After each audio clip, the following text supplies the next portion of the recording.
Hello, guys, how are you doing?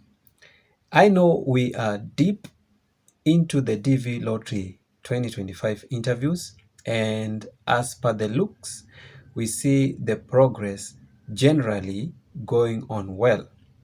And therefore, today I have a very special interview experience that was done in the Paris Embassy, that is in France.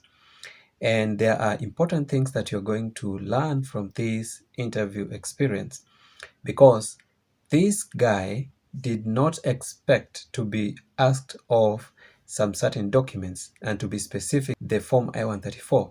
He says he was almost 100% certain that he will not be asked for it. But luckily enough, even though he was almost 100% certain that he will not be asked for it, he went ahead and prepared one. And that was a great save. And let us watch this and listen carefully to these people discussing this interview experience and learn one or two things. All right, let's dive in. Today, we're taking a deep dive into the diversity visa program. But not just the basics. We've got someone's firsthand account of their interview. Oh, wow. So if you've ever thought about applying for the DV program, this is for you.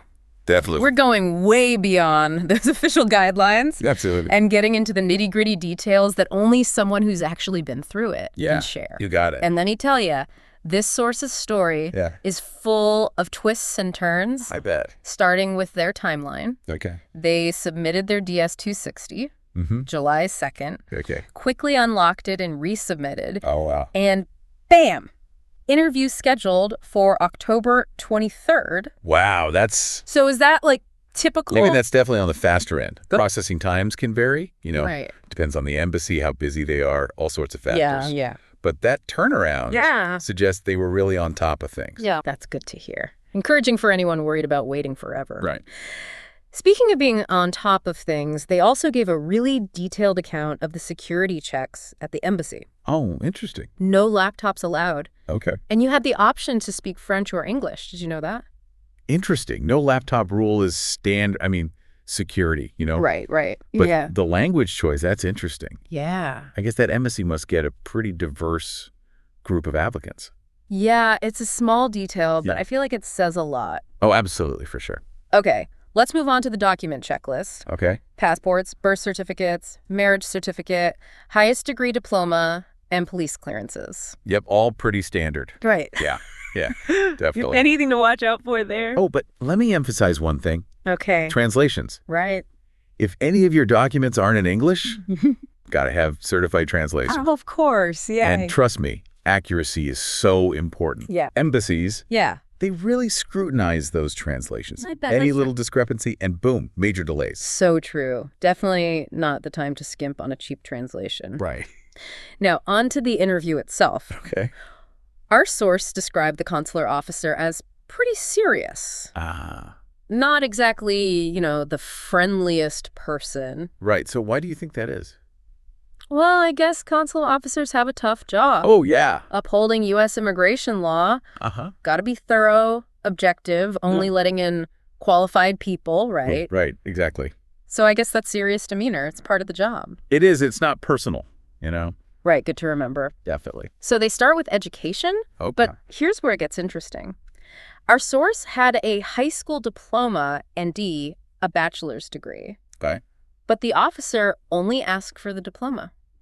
That's interesting. What's the logic there, do you think? Well, it's probably because for the DV program, Yeah. a high school diploma, that's the minimum requirement. Oh, So the officer might have just figured that's enough proof. makes sense. But it brings up a good point, though. What's that? Don't assume you need every single document. Oh, right. Focus on the essentials, Yeah. what's listed in the instructions, and then have backups. Okay, good tip. Speaking of being prepared, Yeah. let's talk about the question that really threw our source for a loop. All right. It was about U.S. plans and support. Uh-huh. They were ready to talk about where they'd stay, Okay. not realizing it was actually about financial sponsorship. Yeah. I've seen that misunderstanding before. Really? Yeah, and it highlights something really important about the DV program. Okay. The U.S. government, they want to make sure new immigrants can support themselves financially. Oh, right. They don't want people becoming a public charge, Right. Essentially, they have to prove they won't need public assistance. Got it. And that's where the I-134 comes in. The affidavit of support. Exactly. It's a legally binding document where a sponsor in the U.S. pledges to financially support the applicant if needed. So having that I-134 as a backup was pretty smart. Oh, definitely. It sounds like it saved the day. Right. Even though they didn't think they'd need it. Absolutely. But hold on. Yeah. Not everyone knows what public charge actually means. Oh, right. Good point. We'd explain that a little more?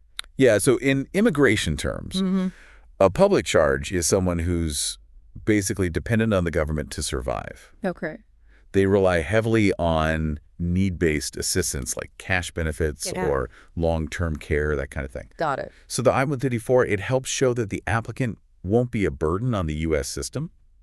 That makes sense. So our source just happened to have this I-134 ready. But what if someone doesn't have a sponsor in the U.S.? Oh, that's a good question. What are their options then? Well, that's where things can get a little trickier. Oh, I bet. Without a sponsor, you have to prove financial independence some other way. Okay. Things like savings, maybe a job offer in the U.S., right, or a really detailed plan for how you'll support yourself. Okay, so it's definitely possible. It is, but it's more challenging for sure. It's a good example of why it's so important to, really research the BV program. Yeah. And think about all the possible scenarios. Right, before you even apply. Exactly. Good advice. So back to our source's story. Okay. They had the sponsor, the I-134. Everything seems smooth.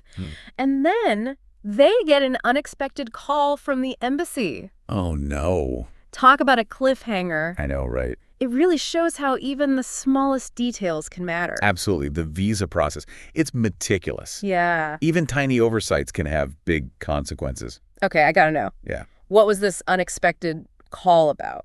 Well, it turns out the officer forgot to take the source's daughter's fingerprints during the interview. Seriously? A missing fingerprint can mess everything up. Oh, yeah, even after a good interview. Wow. Absolutely. Fingerprinting, it's mandatory for everyone, no matter how old you are. Wow. As part of the background check, helps prevent fraud, right, identity theft, all that.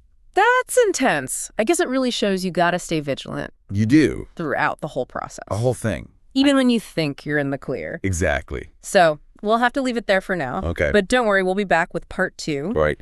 To find out what happened next. Looking forward to it. And uncover even more valuable lessons from the source's experience. Absolutely. Stay tuned. Can't wait. All right, welcome back. I'm still thinking about that missing fingerprint. Talk about a close call. Yeah, it really shows you how important the details are. It does. I mean, visas, it's all about the details. Absolute. But you got to give our source credit. They didn't panic. Right.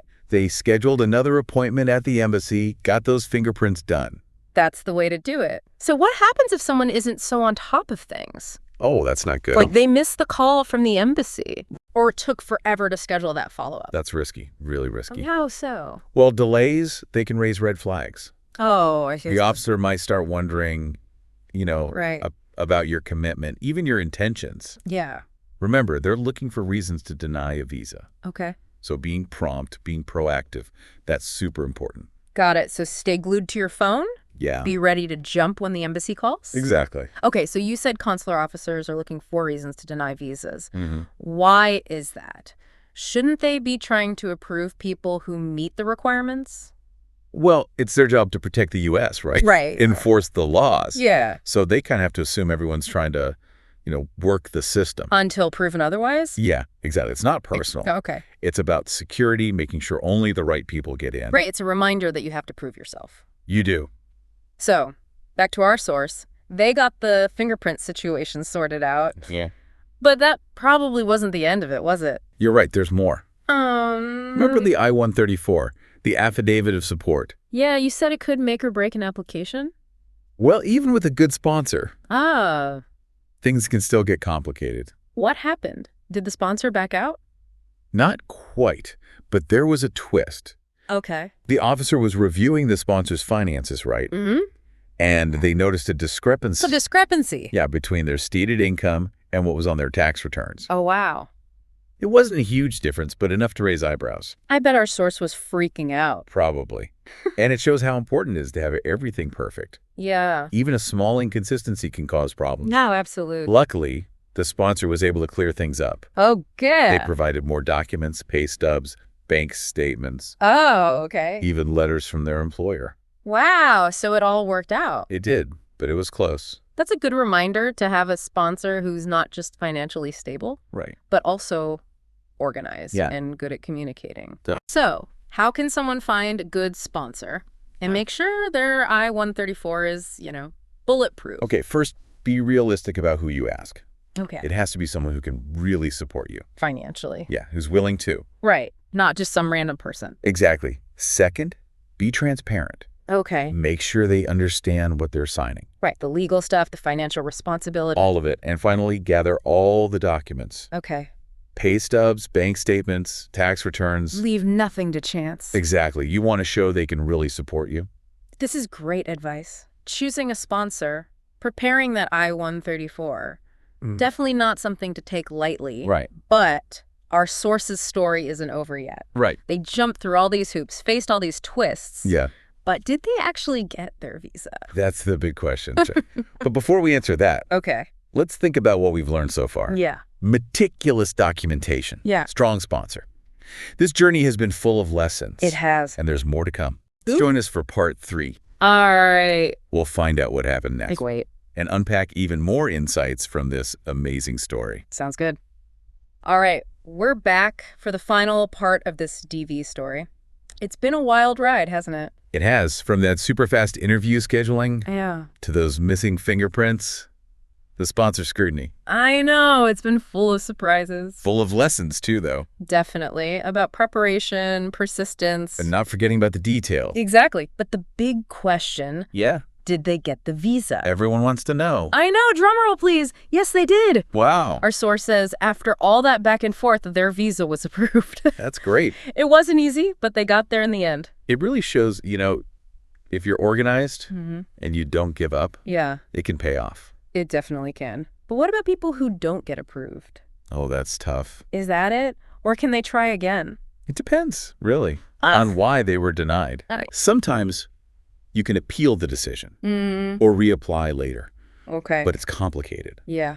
Best to talk to a lawyer if that happens. Good advice. It's easy to forget, Yeah, This isn't just about paperwork. It's people's lives. exactly. Their dreams. We've talked a lot about sponsors, Mm-hmm. but what about people who are going it alone financially? Oh, that's when documentation is everything. Really? You got to prove you can support yourself in the U.S. So bank statements, that kind of thing. Exactly. Investments, proof of income. Got it. Anything to show you won't be a burden. So it's all about building a strong case. Exactly. Sponsor or no sponsor. This whole process, though, sounds incredibly stressful. It can be all that waiting, the uncertainty. Yeah.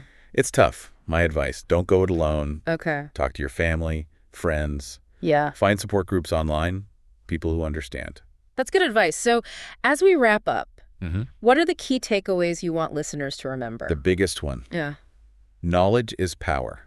Okay. The more you know about the DV program, Mm-hmm. the requirements, the potential problems, Yeah. the better prepared you'll be. So do your research. Absolutely. That's- Don't just rely on what you hear. This story also shows how important it is to keep going. There will be challenges. Yeah. Times when you want to quit. You don't give up. Keep those dreams alive. Stay organized. Stay informed. Focus on that goal. One last thought. As you start your own immigration journey, Okay. what would you do to make it smooth? Interesting question. Think about what we've learned today. Yeah. Use it to plan your own path. Thanks for joining us, everyone. This deep dive, it's been insightful, It has. informative, Definitely. and hopefully a little inspiring. I hope so. Until next time, keep exploring Keep learning. and keep diving deep. See ya.